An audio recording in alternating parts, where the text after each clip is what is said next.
Mateus capítulo 5. Mateus capítulo 5, nós vamos estar lendo a partir do versículo de número 14. Mateus capítulo 5, verso 14.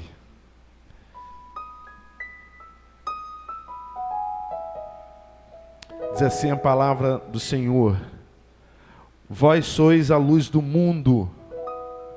Não se pode esconder a cidade edificada sobre um monte, nem se acende uma candeia para colocá-la debaixo do alqueire,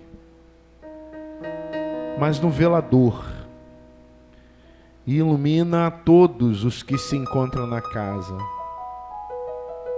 Assim brilhe também a vossa luz diante dos homens, para que vejam as vossas obras e glorifiquem o vosso Pai que está nos céus. Vamos orar. Pai eterno, Santo de Israel, nós estamos aqui na Tua presença. E foste Tu que nos trouxestes aqui nessa noite. E se Tu nos trouxeste é porque tu tens um propósito santo e eterno sobre a vida de cada um de nós.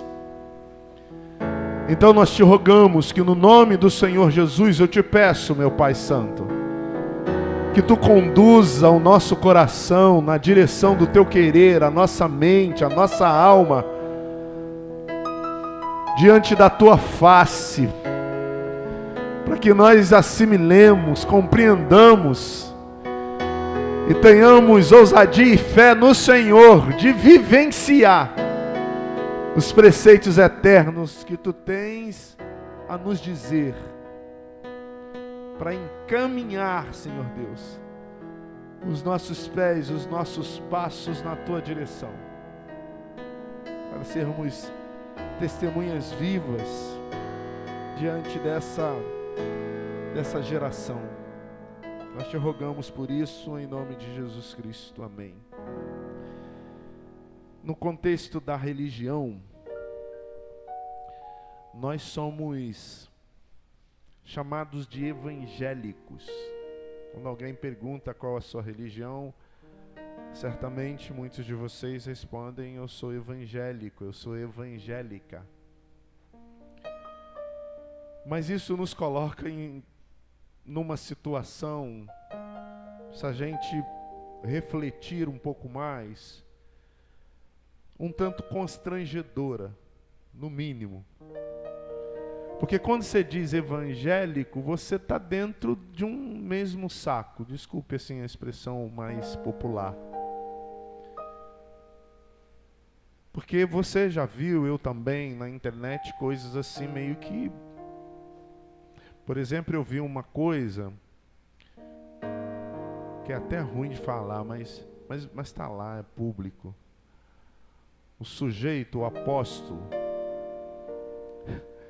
ele pega a passagem que Jesus cospe na terra, faz um lodozinho e passa no olho do cego, e ele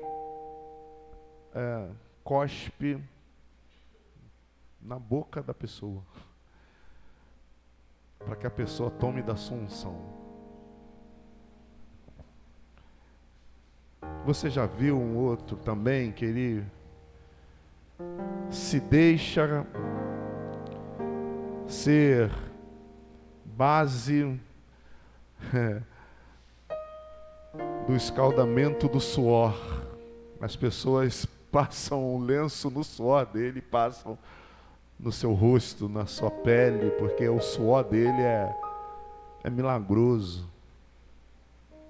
Um outro também eu vi numa igreja grande, ele pegou um carro, literalmente um Camaro amarelo, e botou dentro da igreja para dizer: olha, se Deus me faz prosperar, fará você também prosperar. E todas essas coisas e mais outras que certamente alguns de vocês já presenciaram, já viram, todas essas pessoas se declaram evangélicas. E a gente está nesse saco todo aí. O seu primo, o seu irmão, o seu cunhado que não compreende essas matizes, vai dizer, tá vendo? É para esse negócio que vocês querem me levar? É isso aí que vocês estão pregando pro cara cuspir na minha boca, pô? Eu entendo que a melhor forma de caracterizar a nossa fé, ou de expressar, mesmo que tenha ainda um desvirtuamento, é ser chamado de cristão, de cristã. Porque de verdade é isso que somos. Nós somos seguidores de Cristo, do Senhor Jesus. E em base, é isso que diferencia a base da nossa fé. Porque dentre as milhares de religiões que existem no mundo, a única que tem uma pessoa como base de fé é a religião em Cristo. Todas as outras, você é um fiel, um adepto daquele caminho religioso, num abraço às regras, aos dogmas. Quando você segue os costumes daquele ciclo religioso, tu se torna adepto daquela religião. Nós não, apesar de termos dogmas, termos regras, termos costumes, mas a base da nossa fé é Cristo. A nossa reunião, diz o apóstolo Paulo, é Cristo. A nossa religião é Cristo. De forma que esse conjunto de regras, de métodos e de práticas não testificam em quem nós cremos. As regras de fé, de métodos e de práticas, elas são a revelação de quem nós cremos. Ou seja, nós não fazemos para ser. Nós cremos. E por isso nós somos. Nós cremos naquele que é, naquele que se revela como a água da vida, o pão da vida, aquele que morreu, que derramou sangue puro, verdadeiro por nós. Este texto que a gente leu, o Senhor Jesus nos apresenta as características destes que são cristãos, seguidores dele. Não é a única, mas aqui ele demonstra quem é o seguidor de Cristo. Eu confesso a vocês que eu não li esse texto por causa do momento da falta de energia, mas depois eu vi que deve ter sido uma providência, né? O texto diz: vós sois, me ajudem.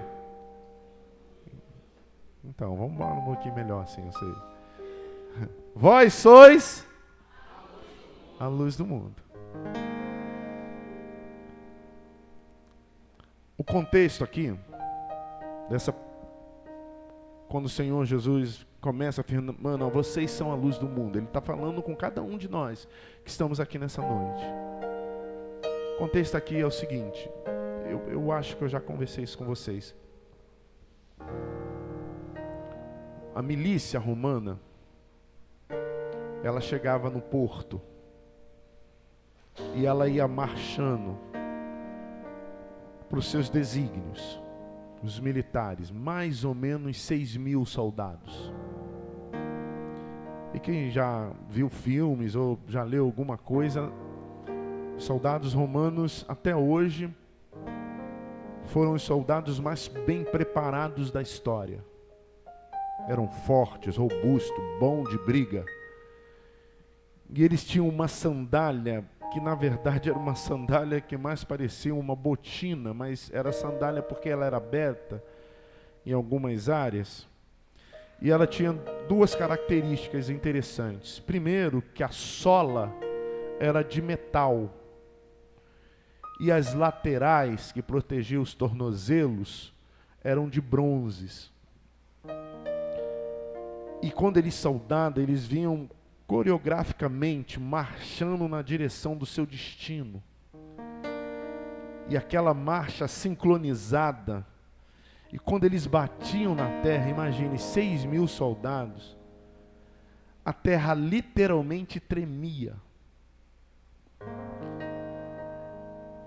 E o pôr do sol, ou o reflexo do sol nas laterais das suas sandálias, refletia um fecho reluzente que podia se ver a quilômetros de distância.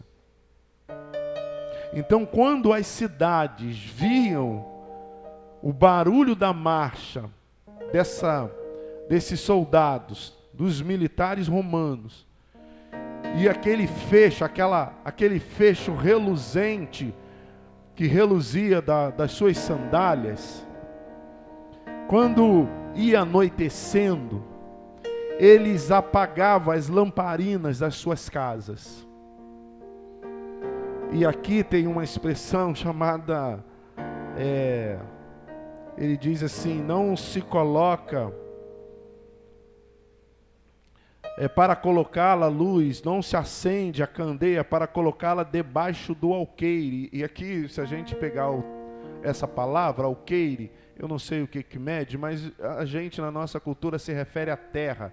Mas o texto aqui é um vaso, que quando você ia apagar a lamparina, a vela, você colocava em cima, e aí tudo ficava escuro.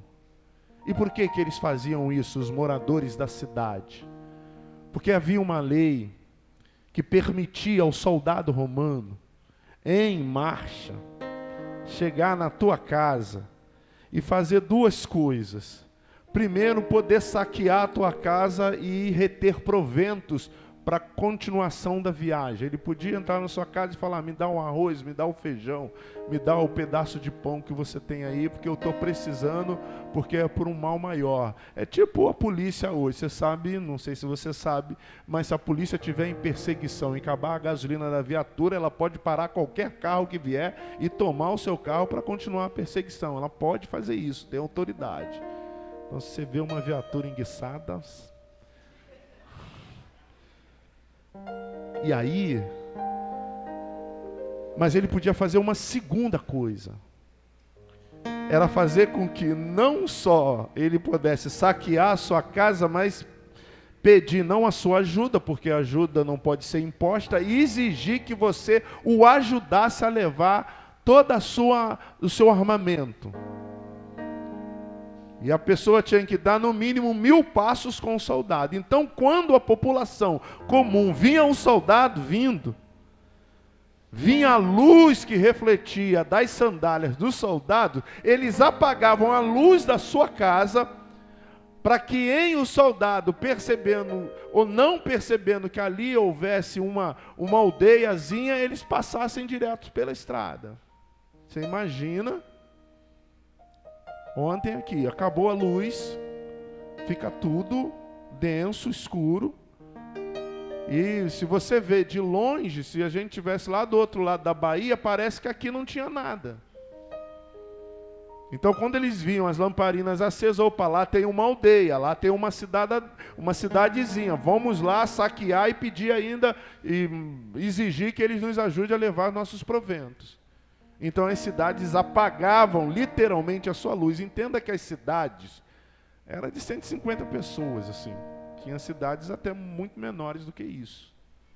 Então eram lugares muito pequenos, 4 quarteirões. E aí Jesus vem dizendo para eles assim, olha, vocês são a luz do mundo. Essa primeira palavra do Senhor Jesus, ela corrobora com aquela palavra que está lá no livro de Josué, quando Deus chama Josué e diz assim, Josué, seja forte e corajoso. Por que alguém diz a alguém para ser forte e corajoso? Porque esse alguém vai passar por momentos que ele vai temer, que ele vai ter medo.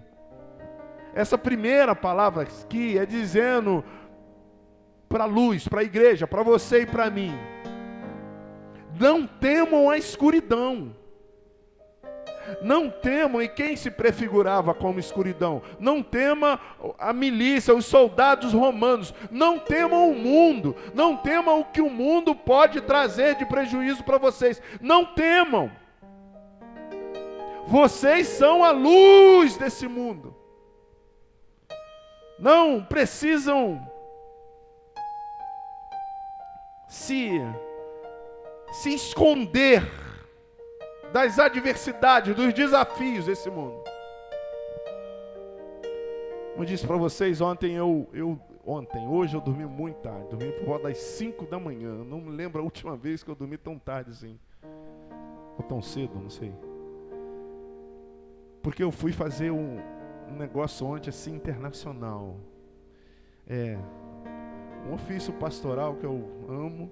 Eu fui celebrar um casamento e duas debutantes, 15 anos. Não fez isso, pastor? Um casamento, duas logo. E aí eu tinha marcado com minha filha, com o Felipe, só que a internet estava ruim, atrasou, eu tive que vir para Betá, pegar um correio, mas consegui chegar lá no horário. 5 minutos atrasado. 19 horas, cheguei 19h05. Quando chegamos lá, estava tudo escuro. A noiva estava na frente do salão, desarrumada e desesperada, coitada.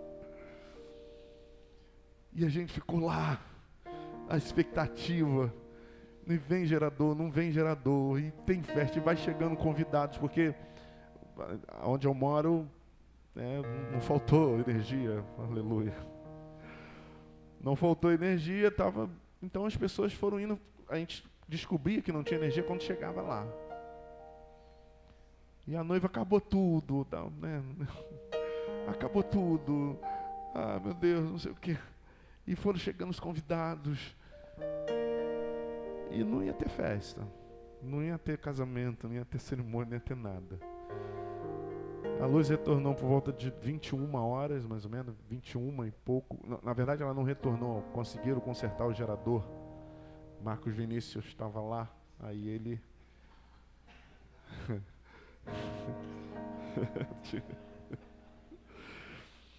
E aí conseguiram consertar o gerador. Tem gente que não entende porque que o pessoal está rindo. Conseguiram consertar o gerador e aí conseguiu fazer, mas só que aí a festa acabou 3 horas da manhã. 3 horas da manhã. Mas não ia ter festa. As meninas com vestidos bonitos, rapaz, reluzentes, sem luz, pô. Negócio assim brilhoso, né? Imagina uma noiva. Mas voltou, aí teve. Acabou, a cerimônia acabou, sei lá, quase 11 horas da noite. Isso que é bom ser pastor. É bom, a gente vive cada experiência legal.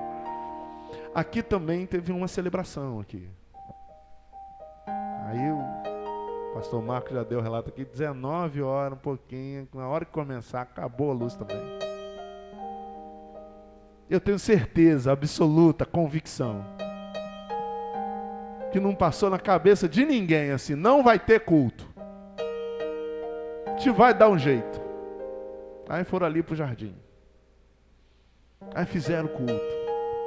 E com todas as dificuldades, dos irmãos não poderem participar, com toda a dificuldade que, né, olhando para os relâmpagos, mas vai cair o temporal.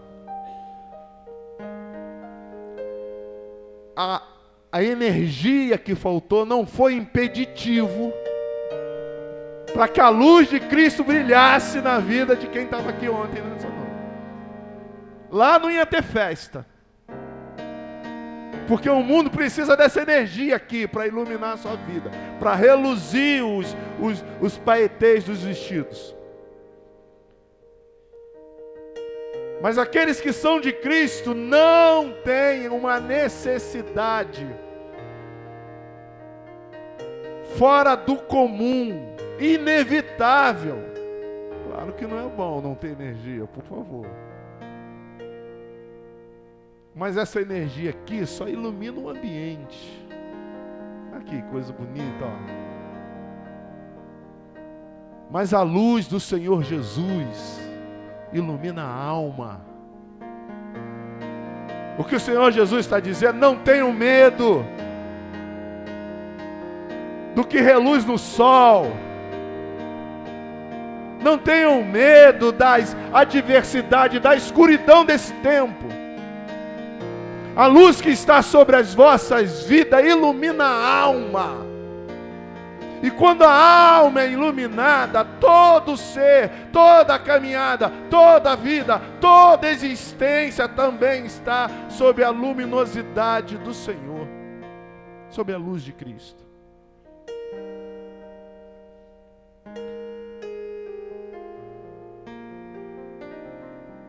Brilhe como a luz de Cristo. Olha o texto, você está com a sua Bíblia aberta. Versículo 16: assim brilhe também a vossa luz diante dos homens. O reluzir das sandálias dos soldados emitia um feixe muito bonito. Imagine o sol reluzindo no bronze. Era bonito, era vistoso. Mas não mudava a perspectiva, a expectativa, a esperança. Não mudava a vida das pessoas. Não mudava a vida de quem reluzia e de quem observava o reluz. Agora, olha o final, olha a continuidade do texto.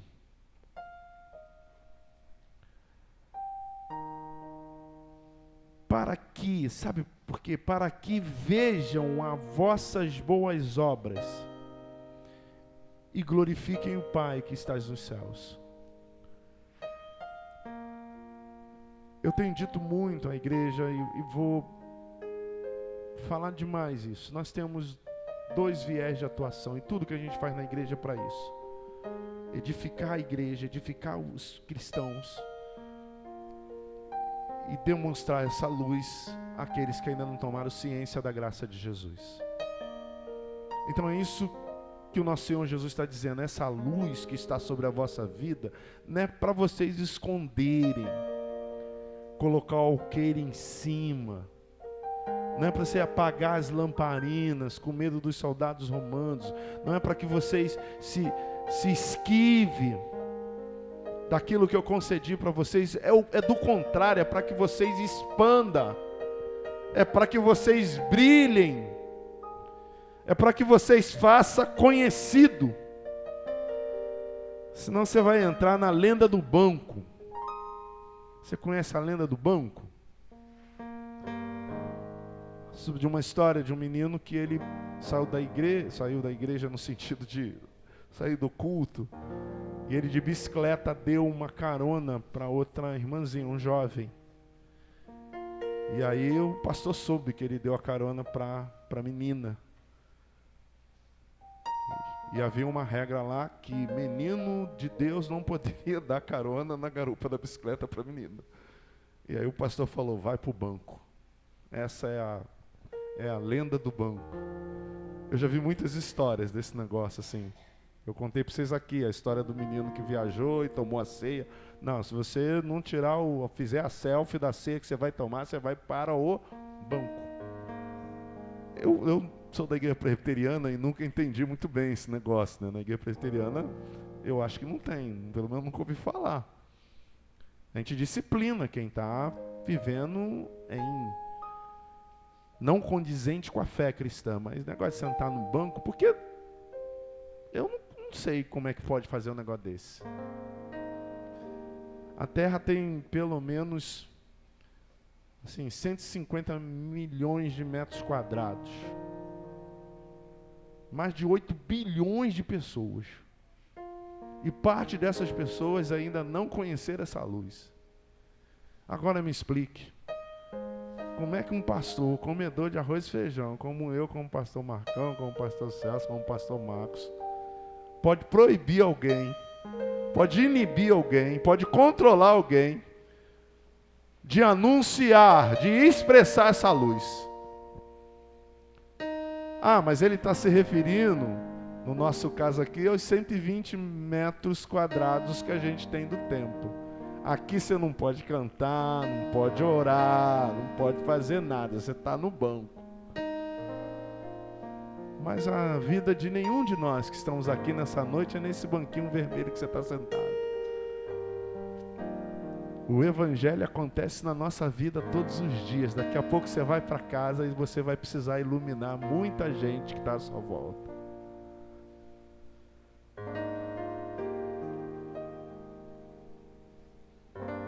Ele diz assim, olha, vocês têm que ser luz para os desencorajados, para os desigrejados, para os incrédulos.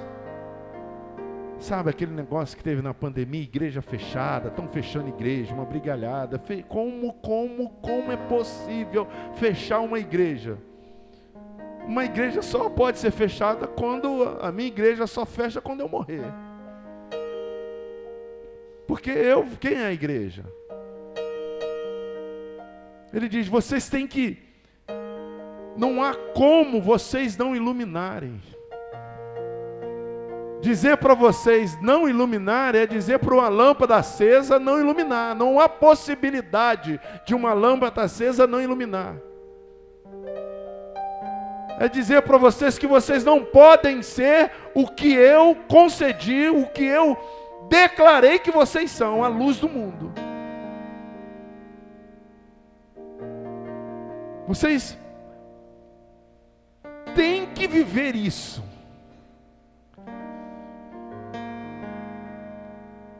Eu, durante muitos anos na minha vida, eu peguei o ônibus da minha região até a central do Brasil e voltava, muitos anos mesmo. E tem esses camelôs que vendem dentro do ônibus. E tinha um menino, eu não sei se ele é menino não, já homem. E ele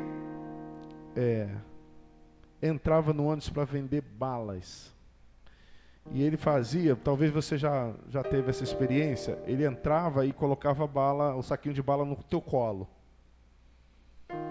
E quando você dizia que não queria, ele fazia uma cara feia para você.